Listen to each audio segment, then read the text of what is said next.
sa lupa'y para akong inaalon at nalulunod sa batikos ng mundo, sa kung ano lamang ang kaya ko.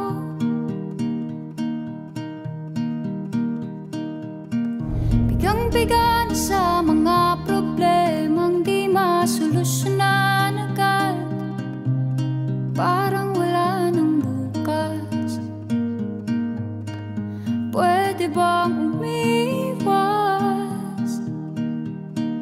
Hinahanap ang sarili, ngunit di nakakayanan sa ligaw na dinadaanan ko. Saan na to patungo? Saan ako patungo?